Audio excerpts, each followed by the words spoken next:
Let the room be simple tonight. No tasks waiting at the edge of your attention, no arguments to finish, no future to solve, just you and the quiet fact that you are aware. If you're listening in bed, let the mattress hold you like warm sand. If you're sitting, let your shoulders drop as if they've been carrying a heavy coat all day. Take one slower breath than usual, and notice this.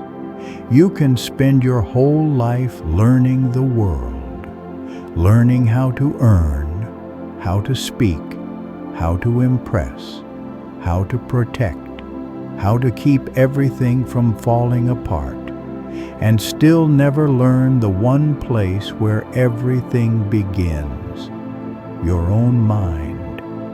Here is the strange truth. Your life is not only made of events, it is made of the way the mind meets events. Two people can live the same day and feel like they lived on different planets. One mind turns a small delay into disaster.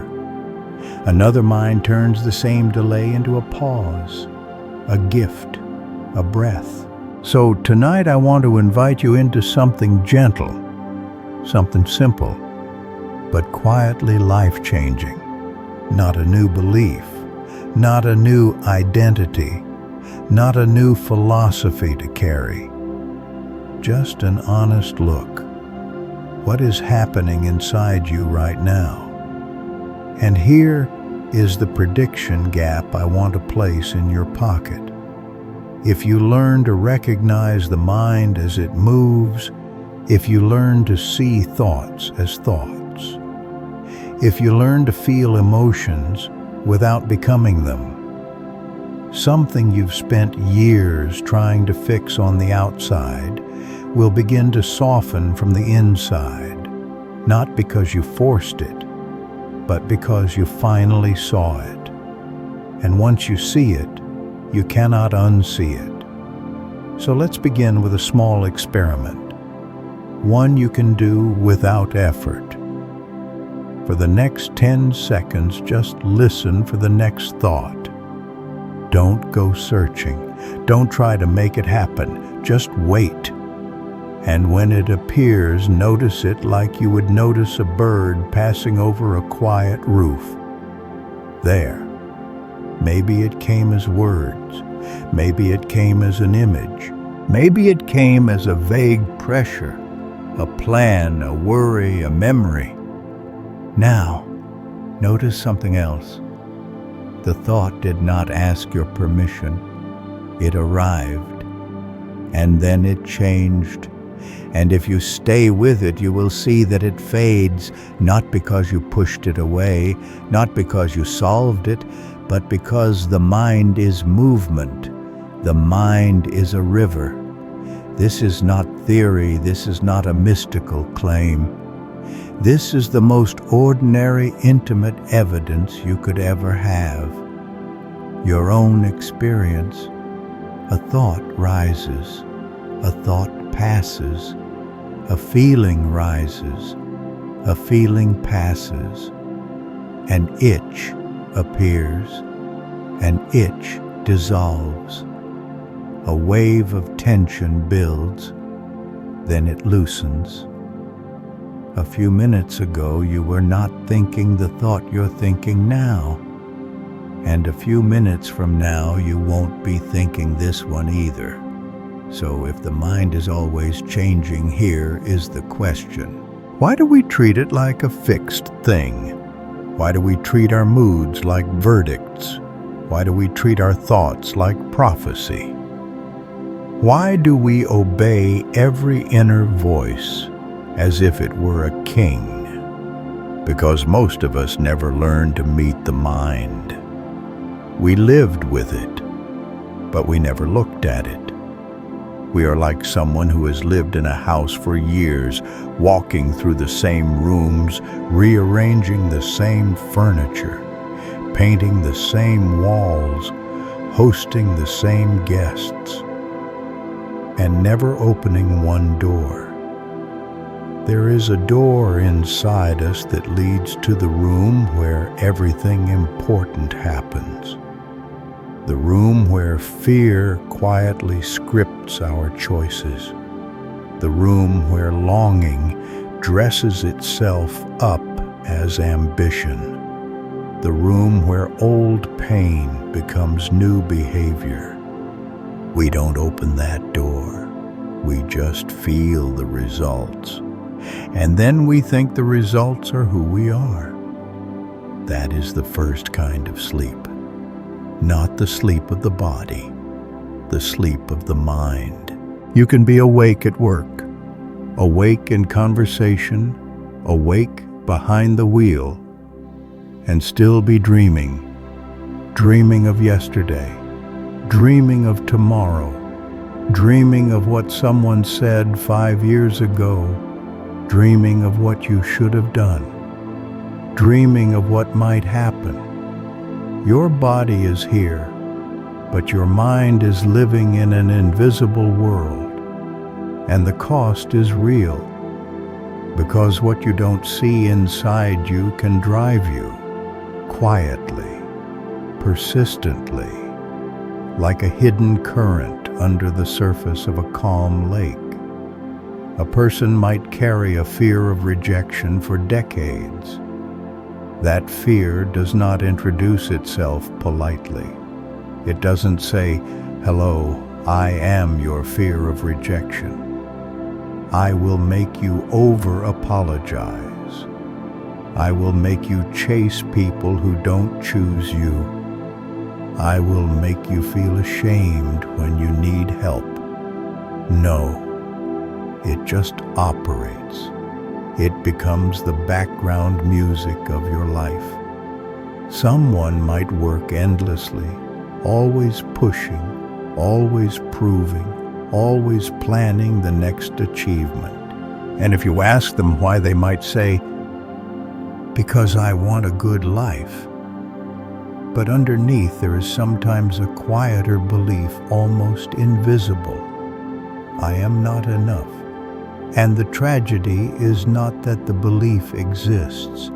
The tragedy is that it remains unseen, because an unseen belief becomes a law. It becomes a lens. It becomes a script. And you live out its consequences without ever meeting its source. This is why changing the outside doesn't always help. We change cities, change jobs, change partners, change routines, change the way we dress, change the way we speak. And sometimes it improves the surface. But the same patterns return, the same anxiety, the same sharp reactions, the same quiet dissatisfaction. Because the source was never outside, it was behind the unopened door. So the Buddha's first step is surprisingly simple. Turn the attention around, not to judge, not to fix, not to declare war on your emotions, just to know the mind, to know yourself. There's an old line from the earliest verses of Buddhist teaching. It says, in essence, that mind comes first. Mind leads. Mind shapes. Peace begins in mind. Suffering begins in mind. Not because the world is imaginary, not because pain is your fault, but because every experience passes through this inner gate.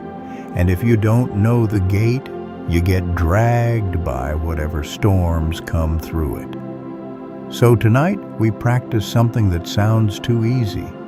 We practice seeing if irritation is here, know it. If restlessness is here, know it. If sadness is here, know it. If calm is here, know it. Just that. When the mind is tense, no tension. When the mind is scattered, no scattered. When the mind is quiet, no quiet. Notice what is not included. There is no should, there is no command, no moral lecture. There is only clarity, and clarity creates space. Now watch what happens inside you when you simply name what is present. If you whisper internally, worry, or thinking, or planning, or remembering, something subtle occurs. A small distance appears between you and the experience. Not a cold distance, a freeing one. Before you were inside the worry like someone trapped in fog. Now you can see the fog. You are not denying it. You are not fighting it. You are noticing it. And in that noticing, you are no longer fully owned by it. This is the first taste of freedom. Not the grand kind, the quiet kind, the kind that makes you pause before snapping at someone, the kind that lets you breathe before sending that message you will regret, the kind that lets you feel sadness without drowning in it. And here is another prediction gap. If you learn to create this small space again and again, your life will begin to change in ways no one can measure from the outside. Your relationships will feel different. Your nights will feel different. Your body will feel different. Because you will not be living at the mercy of your inner weather. You will be learning to meet it. There is a temptation that comes quickly when people notice this. A very human temptation. Control. We think, okay, I see anger arises and passes, so I should make it pass faster. We think I see anxiety is a visitor, so I should slam the door in its face. Or we think I feel calm right now. I must keep it. I must hold it. I must protect it from change. But the mind is a river, and rivers don't respond well to being clenched in a fist. So the practice is not control. The practice is understanding, and understanding does something control cannot do. It softens the grip. Imagine your mind as a house. Every day, visitors arrive. Some are kind, some are rude. Some bring noise, some bring perfume. Some track mud across the floor. Anger knocks, fear knocks, jealousy knocks, loneliness knocks, joy knocks, hope knocks.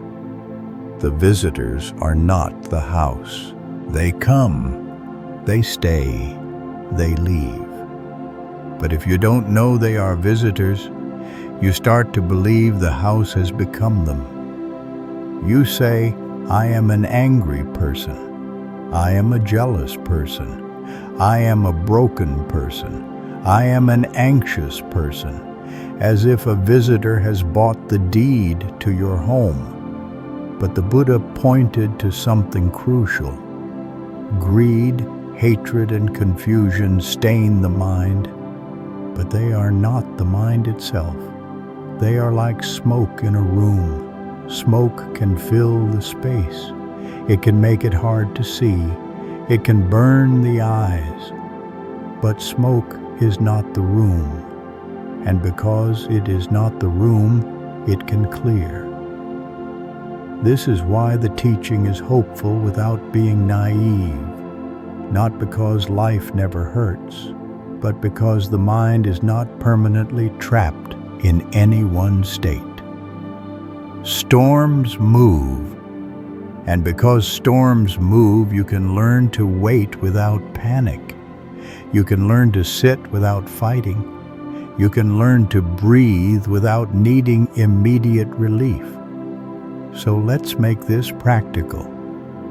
Right now, notice your body, not as an object, as a lived place. Maybe there is weight in your chest. Maybe there is tightness in the throat. Maybe the jaw is holding. Maybe the stomach is bracing. Maybe the brow is tense. Don't fix it yet. Just notice. Then ask gently, as if you're speaking to a child who's had a long day, what is visiting right now? Maybe it is tiredness. Maybe it is worry. Maybe it is a dull sadness. Maybe it is numbness. Maybe it is anticipation. Let the answer be simple. One word is enough. And then, for a few breaths, be willing to feel the visitor in the body, not as an enemy. As a guest, you can acknowledge without inviting to stay forever. This is a skill, and like every skill, it begins clumsy. It begins small. You might notice the visitor and immediately get swept away again. That is not failure. That is practice. You return again and again, and every return is a victory you don't need to brag about. Because each return teaches the mind something new. It teaches the mind I can be aware, and awareness is different from thinking. Awareness is like the open sky. Thoughts are like weather. You do not need to chase every cloud. You do not need to wrestle every wind. You can simply be the sky. Now, as you watch these visitors come and go, a deeper question begins to form. It does not arrive as a philosophy. It arrives as a quiet curiosity. If anger comes and goes, if joy comes and goes, if memories come and go, if plans come and go, if even the feeling of me changes throughout the day, then what am I? What is the I that seems to stand behind everything? This question can feel dangerous if you approach it like a debate.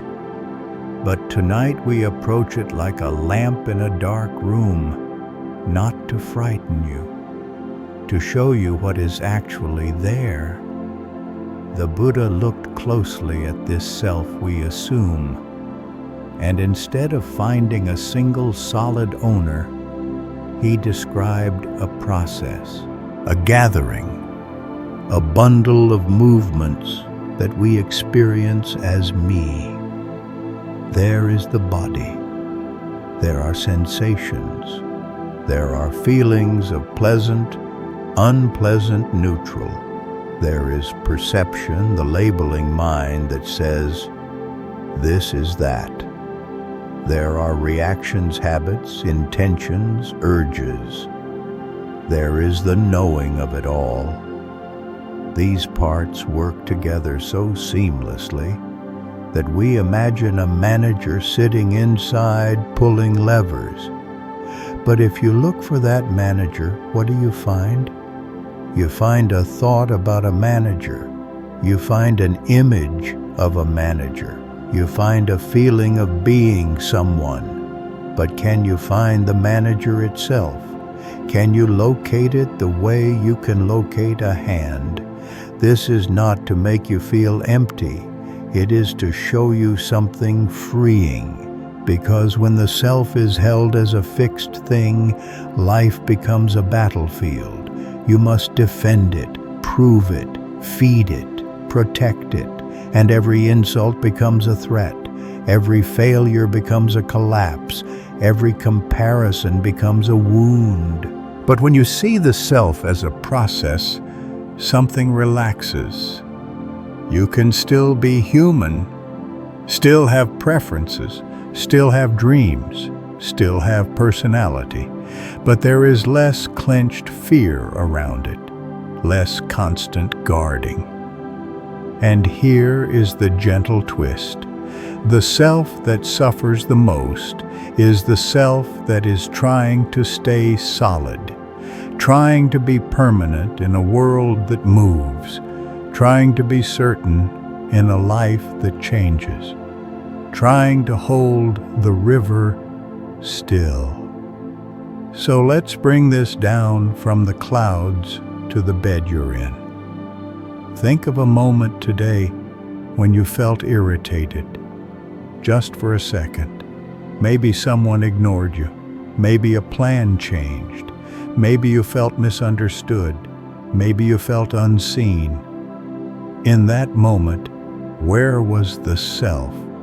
Was it in the chest tightening? Was it in the story forming? Was it in the impulse to defend? Was it in the image of how things should be? Notice how many pieces create the feeling of me being wronged. A sensation, a thought, a memory, an expectation, a reaction, all moving, and then later the moment passed.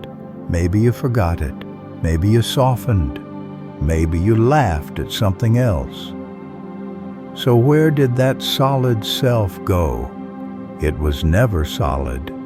It was a wave. This is not meant to erase responsibility. It is meant to reduce unnecessary suffering. Because when you see the wave, you can surf it rather than drown. You can respond rather than react. Now, sometimes people worry.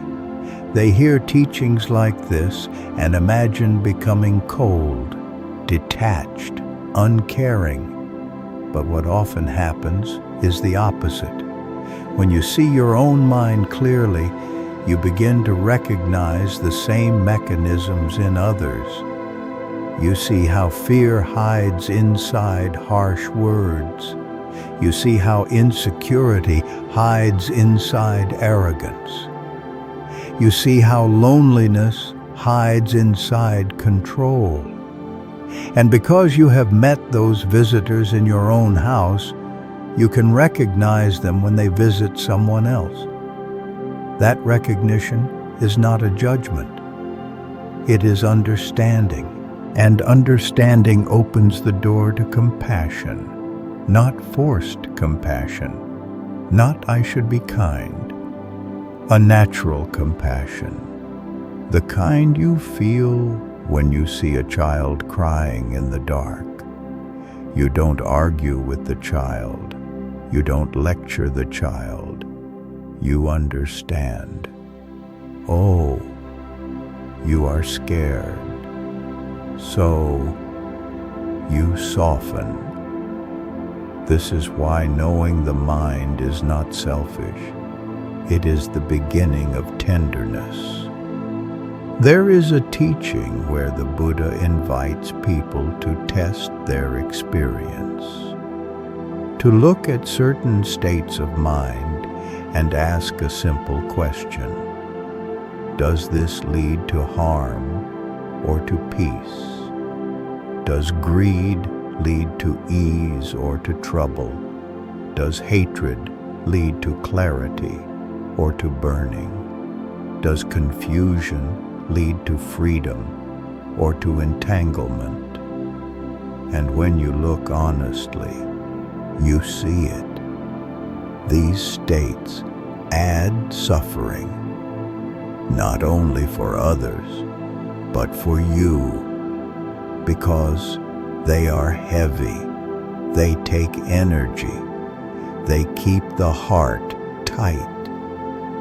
And then, in that same teaching, the path naturally widens. If you see what harms, you also begin to sense what heals. kindness, patience, clarity, gentleness, equanimity, not as perfect traits to perform, as directions, like stars you can follow even when clouds cover the sky.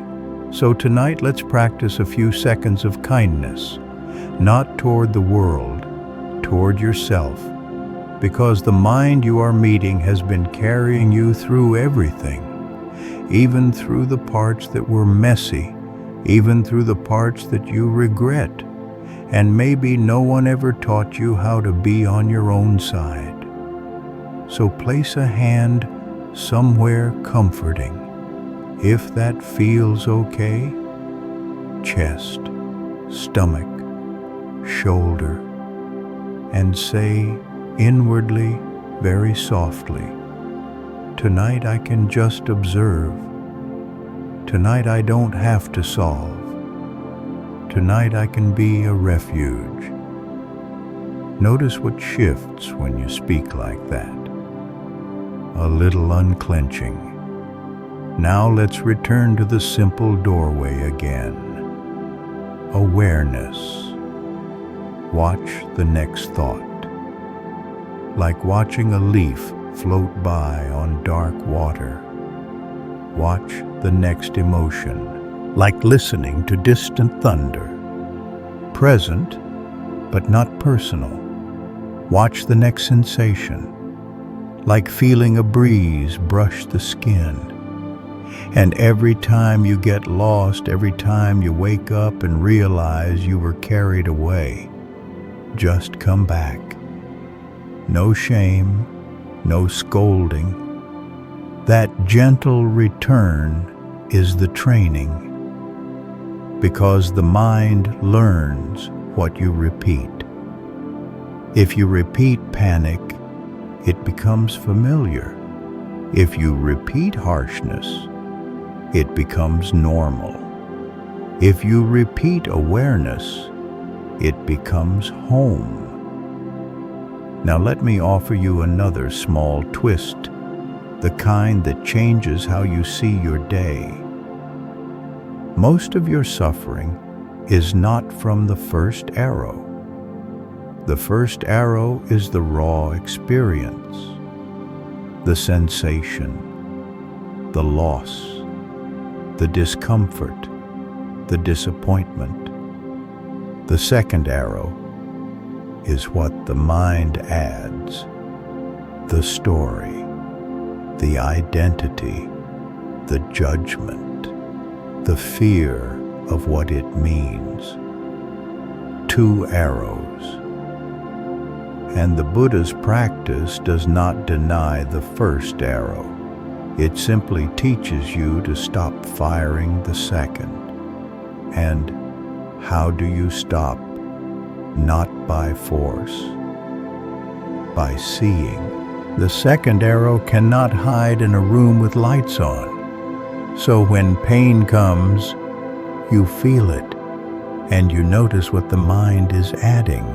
This shouldn't be happening. This proves I'm unlovable. This will never end. I can't handle this. You notice it. And in noticing, you create the gap. And in the gap, you breathe. And in breathing, the second arrow loses its power. This does not make you invincible. It makes you less trapped. And being less trapped is a miracle we underestimate, because it changes the way you walk through life. Imagine waking tomorrow and having even 5% more space inside, 5% less panic, 5% less reactivity, 5% more clarity. That is not small. Over a year, it becomes a different life. So where do you begin? Not with hours of meditation, not with a complicated ritual, not with a personality overhaul. You begin right where you are. You begin by noticing where the mind is. Is it here, or is it traveling? And if it's traveling, you don't punish it. You simply invite it home. Home is the breath. Home is the body. Home is this moment. The mind will wander. That is what minds do. The practice is not to stop wandering forever. The practice is to recognize wandering sooner and sooner and sooner, until the wandering loses its authority, until the mind becomes less like a runaway horse and more like a companion. Now let me speak to the part of you that might feel overwhelmed by this. Maybe you are thinking, I've been lost for years. I've made so many mistakes. My mind is too loud. My life is too complicated. Listen closely. The mind does not require a perfect past to become clear. It only requires this moment of seeing. Even one moment, even now. If you can notice a thought, you are already not fully caught in it. If you can feel an emotion, you are already more than the emotion. If you can hear these words, you are already awake enough to begin. So let's make tonight very simple. Let the goal be smaller than you expect. Let the goal be this: to become familiar with your own inner weather without fear. To know what is here without adding extra pain. To meet yourself as you are. Now a final question.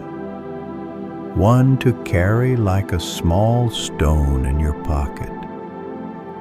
When you practice this way, when you observe rather than react, when you notice rather than drown, does your life become heavier, or does it become lighter?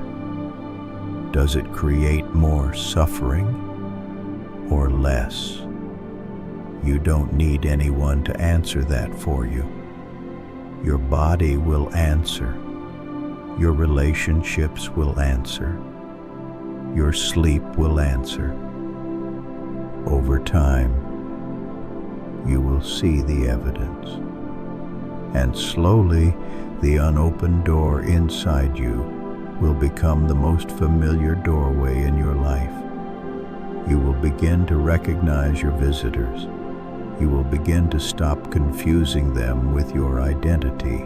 You will begin to see that thoughts are not commands, that emotions are not laws, that you can feel deeply without being destroyed by what you feel. And then something even quieter happens. You become your own refuge, not by building a wall, by building awareness. So as we end, let the room get even softer. Let the muscles loosen where they can. Let the breath be ordinary. If you fall asleep now, let these words fade like lantern light in mist. And if you stay awake, let the practice continue in the simplest way. Know what is here. Just know. And here is the open ending to leave you with. Tonight you have met the mind even briefly. So tomorrow, when the first strong emotion visits, when the first stressful thought knocks, what if you recognized it sooner than you ever have before?